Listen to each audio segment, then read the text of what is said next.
Hi everyone, welcome back to my channel.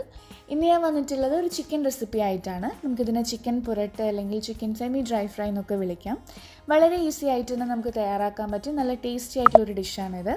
സാധാരണ നമ്മൾ വെക്കുന്ന ഡ്രൈ ഫ്രൈയിൽ നിന്നും കുറച്ച് വ്യത്യസ്തമായ രീതിയിലാണ് ഇത് നമ്മൾ തയ്യാറാക്കിയെടുക്കുന്നത്. അപ്പോൾ വീഡിയോ തുടങ്ങുന്നതിന് മുന്നേ ആയിട്ട് എൻ്റെ ചാനൽ ആദ്യമായിട്ട് കാണുന്നവരുണ്ടെങ്കിൽ ഒന്ന് സബ്സ്ക്രൈബ് ചെയ്യണേ. അതേപോലെ നോട്ടിഫിക്കേഷൻ ബെല്ലൈക്കൺ പ്രസ് ചെയ്യാനും മറക്കരുത്. അപ്പോൾ നമുക്ക് വീഡിയോയിലേക്ക് പോവാം. അപ്പോൾ ഈ ഒരു ഡ്രൈ ഫ്രൈ തയ്യാറാക്കാനായിട്ട് ഞാനിവിടെ ഒരു 1/2 കിലോ ചിക്കൻ എടുത്തിട്ടുണ്ട്. ഈ ചിക്കനിലേക്ക് നമുക്കൊരു 3/4 ടീസ്പൂൺ അളവിൽ മഞ്ഞൾപ്പൊടി ചേർക്കാം. 1.5 ടേബിൾ സ്പൂൺ അളവിൽ മുളക് പൊടി ചേർക്കാം. ഇത് നല്ല എരിവുള്ള മുളകാണ്, അപ്പോൾ ഓരോരുത്തരുടെ എരിവിനനുസരിച്ച് ചേർക്കാം. അതിനുശേഷം ഇതിലേക്ക് ആവശ്യത്തിനുള്ള ഉപ്പ് ചേർക്കാം. പിന്നെ വേണ്ടത് വിനീഗറാണ്. ഞാനിവിടെ 1 ടേബിൾ സ്പൂൺ അളവിൽ വിനീഗർ എടുത്തിട്ടുണ്ട്. അതും കൂടി ഇതിലേക്ക് ചേർത്ത് കൊടുക്കാം. ഇനി ഇതെല്ലാം കൂടി നന്നായിട്ടൊന്ന് മിക്സ് ചെയ്തെടുക്കാം.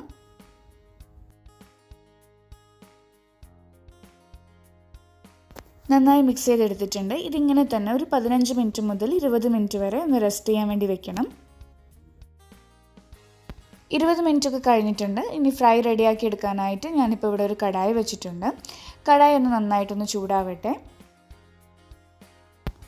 അത്യാവശ്യം നന്നായിട്ട് ചൂടായിട്ടുള്ള കടായിലേക്ക് ഇനി നമുക്ക് വെളിച്ചെണ്ണ ഒഴിച്ചു കൊടുക്കാം.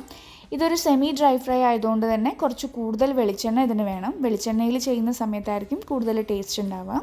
ഞാനിവിടെ ഒരു 3.5 മുതൽ 4 ടേബിൾ സ്പൂൺ അളവിൽ വെളിച്ചെണ്ണ ഒഴിച്ചിട്ടുണ്ട്.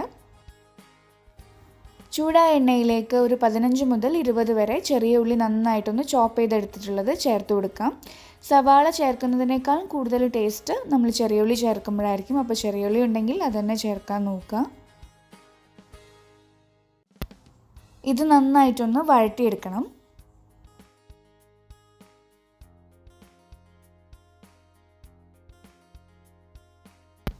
ലൈറ്റ് ഗോൾഡൻ കളർ ആവുന്നത് വരെ നമ്മളിത് നന്നായിട്ടൊന്ന് വഴറ്റിയെടുക്കുക. ഇനി വഴന്നു വന്നിട്ടുള്ള ഈ ഉള്ളിയിലേക്ക് നമുക്ക് ചേർത്ത് കൊടുക്കാനുള്ളത് 1.5 ടേബിൾ സ്പൂൺ അളവിൽ ഇഞ്ചി വെളുത്തുള്ളിയുടെ പേസ്റ്റാണ്. ഞാനിവിടെ സെപ്പറേറ്റ് ആയിട്ടാണ് രണ്ടും ചേർക്കുന്നത്. 1 ടേബിൾ സ്പൂൺ അളവിൽ ഇഞ്ചിയും 3/4 ടേബിൾ സ്പൂൺ അളവിൽ വെളുത്തുള്ളിയുടെ പേസ്റ്റും ചേർക്കുന്നുണ്ട്. ഇതും നന്നായിട്ടൊന്ന് വഴറ്റിയെടുക്കണം.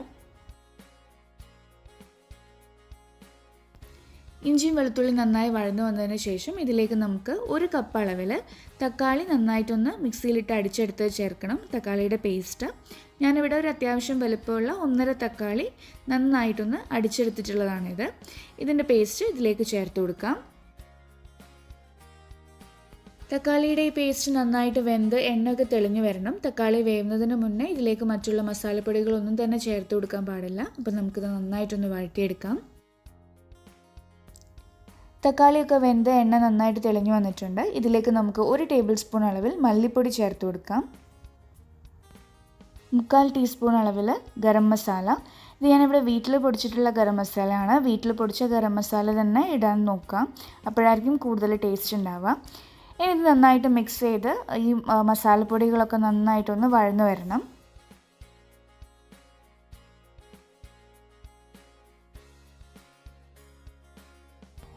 ചിക്കൻ മാരിനേറ്റ് ചെയ്യുന്ന സമയത്ത് നമ്മൾ അതിൽ മഞ്ഞൾപ്പൊടി മുളക് പൊടിയൊക്കെ ചേർത്തിട്ടുണ്ട്. അതുകൊണ്ട് ആ മസാലപ്പൊടികളൊന്നും തന്നെ ഞാനിവിടെ ഇതിലേക്ക് ചേർക്കുന്നില്ല.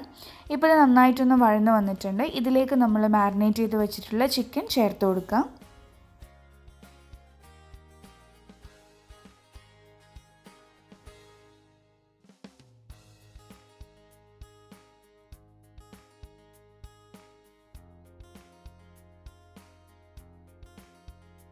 ചിക്കൻ ചേർത്തതിന് ശേഷം ഈ മസാല ചിക്കനിലേക്കൊക്കെ നന്നായിട്ടൊന്ന് മിക്സ് ചെയ്തെടുക്കാം.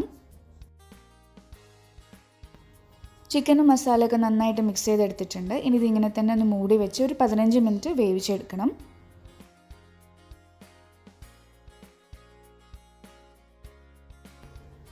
ഒരു 15 മിനിറ്റ് കഴിയുന്ന സമയത്ത് ചിക്കനൊക്കെ അത്യാവശ്യം ഒന്ന് വെന്ത് എണ്ണയൊക്കെ തെളിഞ്ഞു വന്നിട്ടുണ്ട്. ഇനി നമുക്കിതൊന്ന് നന്നായിട്ടൊന്ന് ഇളക്കി കൊടുക്കാം. ചിക്കൻ്റെ ഉള്ളിൽ നിന്ന് വരുന്ന വെള്ളമൊക്കെ ഒന്ന് വറ്റി മസാലയുടെ കളറൊക്കെ മാറി വരുന്നത് വരെയാണ് നമ്മളിതൊന്ന് മൂടി വെച്ച് വേവിക്കേണ്ടത്. ഇനി ഇതേപോലെ തന്നെ ഒരു 10 മിനിറ്റ് തുറന്നു വെച്ചിട്ടും കൂടി വേവിച്ചെടുക്കണം. ഈ മസാലയൊക്കെ ഒന്ന് മുരിഞ്ഞ് കിട്ടാൻ വേണ്ടിയിട്ടാണ്. ഇനി നമ്മളിത് ഇടയ്ക്കിടയ്ക്ക് ഇളക്കി കൊടുക്കണം. ഇളക്കി കൊടുത്തിട്ടില്ലെങ്കിൽ അടിയിൽ പിടിക്കാനുള്ള ചാൻസ് ഉണ്ട്. മസാല ഒന്ന് മുരിഞ്ഞ് കിട്ടുന്നത് വരെയാണ് നമ്മൾ വേവിച്ചെടുക്കേണ്ടത്. അപ്പോൾ ഇടയ്ക്ക് വെച്ചിട്ടൊന്ന് ഇളക്കി കൊടുക്കാം. ഈ ഒരു സമയത്ത് ഇതിലേക്ക് നമുക്ക് കുറച്ച് കറിവേപ്പിലയും 2-3 പച്ചമുളകും കൂടി ചേർത്ത് കൊടുക്കാം. പച്ചമുളകിൻ്റെ ടേസ്റ്റിനേക്കാൾ കൂടുതൽ ഇഷ്ടം കുരുമുളകാണെങ്കിൽ ഈ സമയത്ത് പച്ചമുളകിന് പകരം ഒരു 1/2 ടീസ്പൂൺ അളവിൽ കുരുമുളക് പൊടിച്ചത് ചേർത്ത് കൊടുക്കാം. ഇനി നന്നായിട്ടൊന്ന് മിക്സ് ചെയ്യുക. ഈ ടൈമിൽ തീ നല്ല ഹൈ ഫ്ലെയിമിൽ വെക്കുക. 5 മിനിറ്റോളം ഒന്ന് ഹൈ ഫ്ലെയിമിൽ വെച്ചിട്ടൊന്ന് ഫ്രൈ ചെയ്തെടുത്താൽ മതി. അത്രയേ ഉള്ളൂ. ഈ ഒരു സമയമൊക്കെ ആകുമ്പോഴേക്കും ചിക്കൻ നന്നായിട്ട് വെന്ത് മസാലയൊക്കെ മുരിഞ്ഞ് വന്നിട്ടുണ്ടാവും.